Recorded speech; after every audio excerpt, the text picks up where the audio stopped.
میں ہوں ایلف۔ اگر آپ کو ہماری بنائی ہوئی ویڈیوز اچھی لگی تو ہمارے چینل کو لائک، سبسکرائب اور ہاں کمنٹ کرنا بالکل مت بھولیے گا۔ رات کا وقت تھا، ہوا میں ہلکی ہنکی تھی اور آسمان پر بادل چھائے ہوئے تھے۔ 3 قریبی دوست عائشہ، سمیرہ اور سارہ گاؤں میں شادی میں شرکت کرنے کے لیے جا رہی تھی۔ ان کی کار سنسان سڑک پر دوڑ رہی تھی، ارد گرد گھنا جنگل اور دور کہیں سے جینگروں کی آواز سنائی دے رہی تھی۔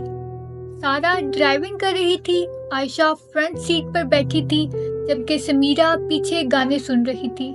یار یہ کیسا رستہ ہے، عائشہ نے باہر دیکھتے ہوئے کہا۔ ایسا لگ رہا ہے جیسے کسی ویران جگہ جا رہے ہوں۔ بس تھوڑی دیر کی بات ہے، پھر ہم روشنیوں اور موسیقیوں میں ہوں گے، سارہ نے خوشی سے کہا۔ لیکن جیسے ہی وہ آگے بڑھی، موسم نے اچانک پلٹا کھایا، تیز ہوا چلنے لگی اور دیکھتے ہی دیکھتے بارش شروع ہو گئی۔ بارش اتنی تیز تھی کہ گاڑی کا وائپر بھی ٹھیک طریقے سے کام نہیں کر رہا تھا۔ یہ موسم اچانک کیسے خراب ہو گیا؟ سمیرہ نے کھڑکی سے باہر دیکھتے ہوئے کہا۔ پتہ نہیں، لیکن یہ رستہ کچھ زیادہ ہی سنسان ہو گیا ہے، عائشہ نے تشویش سے کہا۔ اچانک گاڑی سے عجیب آوازیں آئیں اور وہ جھٹکے سے رک گئی۔ او نہیں، سارہ نے سر پکڑ لیا اور گاڑی خراب ہو گئی۔ سارہ نے بار بار چابی گھمائی لیکن گاڑی سٹارٹ نہیں ہوئی۔ اب کیا کریں؟ عائشہ نے پوچھا۔ سمیرہ نے باہر جھانکتے ہوئے کہا، ایک سنسان عمارت کی طرف اشارہ کیا۔ وہ دیکھو، ایک بڑا سا بنگلہ، شاید وہاں سے مدد مل جائے۔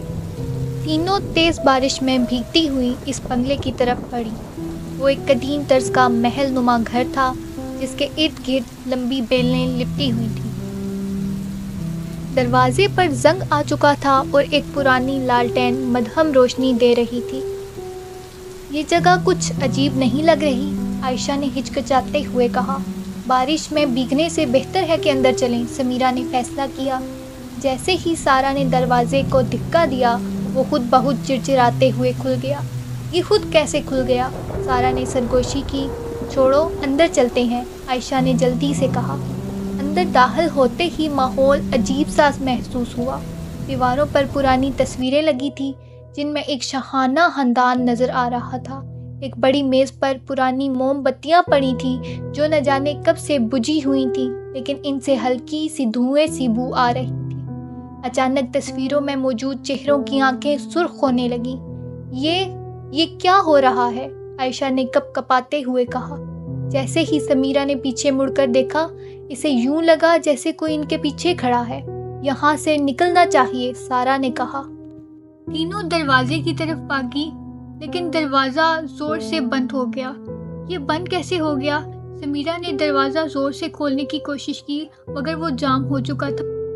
اچانک پیچھے سے ایک عورت کی سرگوشی سنائی دی، اب تم یہاں سے جا نہیں سکتی۔ تینوں نے چیخ کر پیچھے دیکھا لیکن وہاں کوئی نہ تھا۔ کمرے کی دیواروں پر سائے حرکت کرنے لگے جیسے کوئی چل رہا ہو۔ اچانک ایک پرانی گھنٹی بجنے لگی۔ یہ سب کیا ہو رہا ہے؟ عائشہ نے خوف زدہ ہو کر کہا۔ یہاں کچھ ٹھیک نہیں ہے، سارہ نے کہا۔ ہمیں کسی طرح نکلنا ہوگا۔ لیکن جیسے ہی انہوں نے دوسرے دروازے کی طرف بڑھنا چاہا، سیڑھیوں پر ایک سفید لباس میں لپٹی ہوئی عورت کھڑی تھی۔ وہ عورت آہستہ آہستہ نیچے آنے لگی۔ کون ہو تم؟ سارہ نے لرزتی ہوئی آواز میں پوچھا۔ عورت نے کوئی جواب نہیں دیا، بس آہستہ آہستہ ان کے قریب آتی گئی۔ سمیرہ نے ہمت کر کے کہا، ہم یہاں غلطی سے آئے ہیں، ہم جانا چاہتے ہیں۔ اچانک عورت کی آنکھیں سرخ ہونا شروع ہو گئیں اور اس نے چیخ ماری۔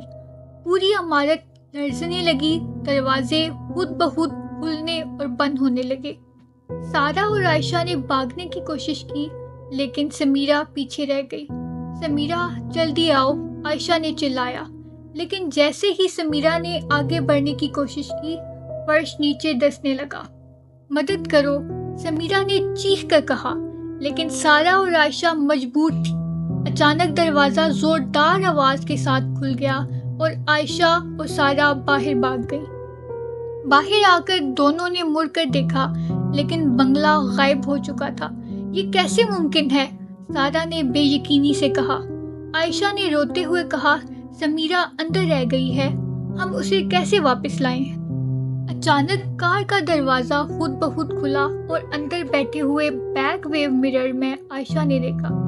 سمیرہ پچھلی سیٹ پر بیٹھی ہوئی تھی، لیکن اس کی آنکھیں اب سرخ تھیں۔ میں واپس آ گئی ہوں۔